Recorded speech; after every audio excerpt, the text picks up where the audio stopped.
Unit 1 अंग्रेजी की स्थिति और शिक्षण के उद्देश्य। एक वैश्विक और भारतीय संदर्भ में अंग्रेजी की क्या स्थिति है? जवाब। वैश्विक संदर्भ ग्लोबल कॉन्टेक्स्ट अंग्रेजी को आज दुनिया में एक वैश्विक भाषा ग्लोबल लैंग्वेज या संपर्क भाषा लिंग्वा फ्रैंका माना जाता है।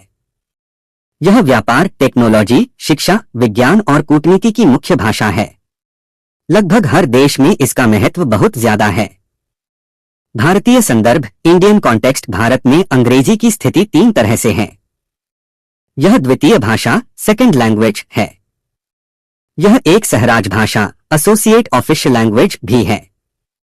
उच्च शिक्षा, न्यायपालिका, सरकारी नौकरियों और अंतर्राष्ट्रीय संपर्क में यह एक महत्वपूर्ण माध्यम है। 2 अंग्रेजी शिक्षण का लक्ष्य और उद्देश्य क्या है? जवाब। मुख्य लक्ष्य एम छात्रों को अंग्रेजी में संप्रेषण कौशल कम्युनिकेशन स्किल्स में सक्षम बनाना, यानी उन्हें सुनना, बोलना, पढ़ना और लिखना सिखाना ताकि वे प्रभावी ढंग से संवाद कर सकें। उद्देश्य ऑब्जेक्टिव्स: सुनकर समझना लिसनिंग कम्प्रिहेंशन, सही उच्चारण और प्रवाह के साथ बोलना स्पीकिंग, पढ़कर अर्थ समझना रीडिंग कम्प्रिहेंशन, व्याकरण ग्रामर के साथ सही लिखना राइटिंग, रोजमर्रा की जिंदगी में अंग्रेजी का उपयोग करने में सक्षम बनाना। 3 भारत में भाषा और शिक्षा नीति क्या है? जवाब। भारत में शिक्षा और भाषा नीति मुख्य रूप से त्रिभाषा सूत्र 3 लैंग्वेज फॉर्मूला पर आधारित है। इसके तहत मातृभाषा क्षेत्रीय भाषा हिंदी, गैर हिंदी भाषी क्षेत्रों में या कोई आधुनिक भारतीय भाषा हिंदी भाषी क्षेत्रों में, अंग्रेजी या कोई अन्य आधुनिक विदेशी भाषा। अंग्रेजी को आमतौर पर प्राथमिक स्तर से ही एक महत्वपूर्ण विषय के रूप में पढ़ाया जाता है। राष्ट्रीय शिक्षा नीति (NEP) भी मातृभाषा में शिक्षण पर जोर देने के साथ साथ अंग्रेजी के महत्व को बनाए रखती है। यूनिट 2 अंग्रेजी शिक्षण के तरीके मेथड्स। 1 डायरेक्ट मेथड और doctor West method DR West's method क्या है? जवाब। डायरेक्ट मेथड प्रत्यक्ष विधि। इस विधि में छात्रों को सीधे अंग्रेजी से अंग्रेजी में पढ़ाया जाता है। मातृभाषा का प्रयोग पूरी तरह से वर्जित होता है। बोलने और सुनने ओरल प्रैक्टिस पर सबसे ज्यादा जोर दिया जाता है। इसका उद्देश्य है कि छात्र अंग्रेजी को उसी तरह सीखें जैसे वे अपनी पहली भाषा सीखते हैं। Doctor West method new method. यह विधि पढ़ने के कौशल रीडिंग स्किल के विकास पर ज्यादा जोर देती है। डॉक्टर वेस्ट ने देखा कि भारतीय छात्र अंग्रेजी बोल भले न पाए पर उन्हें अंग्रेजी पढ़नी आनी चाहिए। इसमें एक नियंत्रित शब्दावली, कंट्रोल्ड वोकैब्युलरी और रोचक कहानियों का उपयोग किया जाता है। यह विधि डायरेक्ट मेथड की कुछ कमियों को दूर करने के लिए बनाई गई थी। 2 मौखिक ओरल और स्थितिजन्य दृष्टिकोण सिचुएशनल अप्रोच क्या है? जवाब। मौखिक दृष्टिकोण ओरल अप्रोच, इसमें भाषा शिक्षण की शुरुआत बोलने और सुनने से होती है। छात्रों को व्याकरण ग्रामर के नियम सीधे बताने के बजाय उन्हें अभ्यास ड्रिल्स के माध्यम से बार बार वाक्य बोलने को कहा जाता है ताकि वे पैटर्न सीख जाएं। स्थितिजन्य दृष्टिकोण सिचुएशनल अप्रोच, इसमें भाषा को वास्तविक जीवन की स्थितियों रियल लाइफ सिचुएशंस से जोड़कर सिखाया जाता है। शिक्षक कक्षा में ऐसी स्थितियां बनाते हैं जैसे बाजार, डॉक्टर के पास आदि, ताकि छात्र उन्हीं स्थितियों में भाषा का उपयोग करना सीखें। इससे छात्र शब्दों और वाक्यों का अर्थ सिर्फ अनुवाद से नहीं बल्कि संदर्भ कॉन्टेक्स्ट से समझते हैं। 3 संप्रेषणात्मक भाषा शिक्षण कम्युनिकेटिव लैंग्वेज टीचिंग CLT क्या है? जवाब। CLT अंग्रेजी शिक्षण का एक आधुनिक तरीका है जिसका मुख्य जोर इस बात पर है कि छात्र भाषा का उपयोग किस तरह करते हैं, फंक्शन, न कि सिर्फ व्याकरण के नियमों को जानने पर। मुख्य बात इसका लक्ष्य छात्रों को प्रभावी ढंग से संवाद इफेक्टिव कम्युनिकेशन करने में सक्षम बनाना है। इसमें कक्षा में समूह चर्चाएं, ग्रुप डिस्कशंस, रोल प्ले, साक्षात्कार, इंटरव्यूज और समस्या समाधान प्रॉब्लम सॉल्विंग जैसी गतिविधियां कराई जाती हैं। यह मानता है कि गलतियां करना सीखने की प्रक्रिया का हिस्सा है। यूनिट 3 कौशल स्किल्स सुनना और बोलना। 1 सुनने के उपकौशल सब स्किल्स ऑफ लिसनिंग क्या हैं? जवाब। सुनने के उपकौशल यानी वे छोटी छोटी क्षमताएं जिनकी जरूरत सुनकर समझने के लिए होती है। मुख्य विचार समझना जिस्ट मेन आइडिया, सुनी गई सामग्री का सारांश या मुख्य बात समझना। विशिष्ट जानकारी निकालना स्पेसिफिक इंफॉर्मेशन, किसी खास तथ्य, नाम या नंबर को पहचानना। अनुमान लगाना, इन्फरेंसिंग, जो कहा नहीं गया है उसका अंदाजा लगाना। वक्ता के लहजे को समझना, टोन, इंटेंशन, वक्ता के बोलने के तरीके से उसके इरादे या भावना को समझना। 2 बोलने के उपकौशल, सब स्किल्स ऑफ स्पीकिंग क्या हैं? जवाब: बोलने के उपकौशल यानी प्रभावी ढंग से बोलने के लिए आवश्यक क्षमताएं। सही उच्चारण, प्रोनंसिएशन, शब्दों को सही ढंग से बोलना।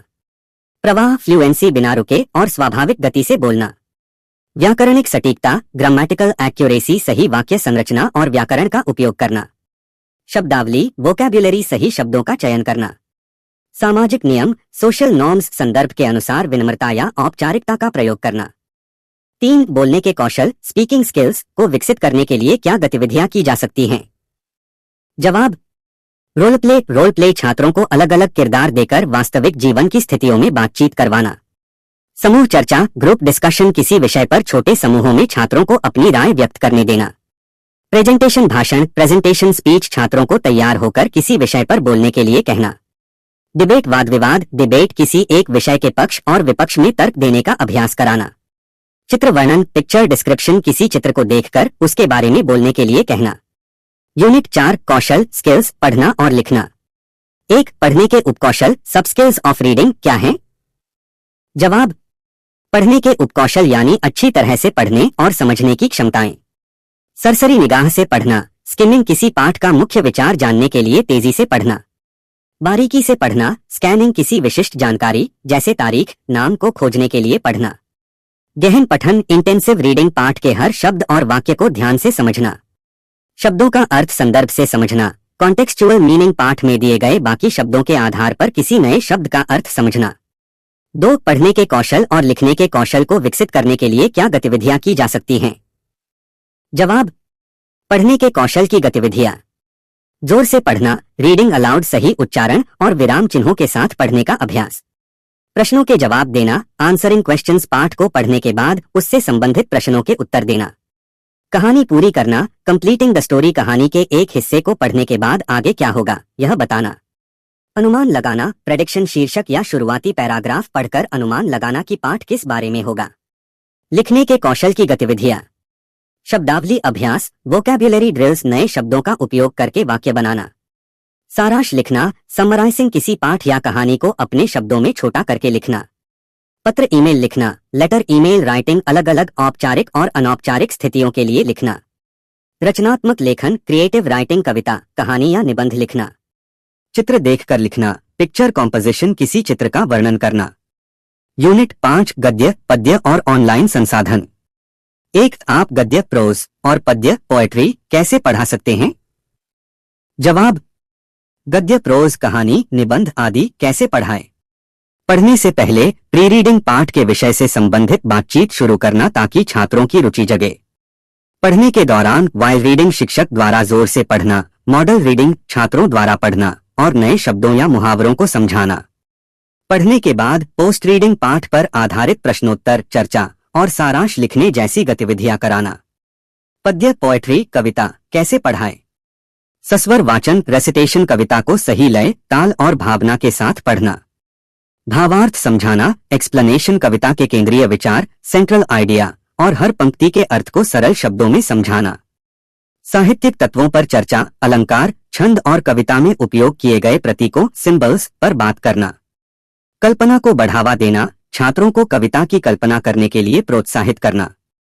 2 अंग्रेजी भाषा शिक्षण के ऑनलाइन संसाधन, ऑनलाइन रिसोर्सेस क्या हैं? जवाब: ऑनलाइन बहुत सारे संसाधन उपलब्ध हैं जो अंग्रेजी सीखने और सिखाने में मदद करते हैं। वेबसाइट और apps, Duolingo, BBC learning English, Khan academy, Coursera आदि। वीडियो प्लेटफॉर्म, यूट्यूब, जहां बहुत सारे शिक्षक अंग्रेजी व्याकरण, उच्चारण और वार्तालाप सिखाते हैं। ई बुक्स और ऑनलाइन लाइब्रेरी, डिजिटल किताबें और पठन सामग्री। पॉडकास्ट सुनने के कौशल, लिसनिंग स्किल्स को बेहतर बनाने के लिए। Virtual classrooms, Zoom, Google Meet आदि के माध्यम से ऑनलाइन कक्षाएं।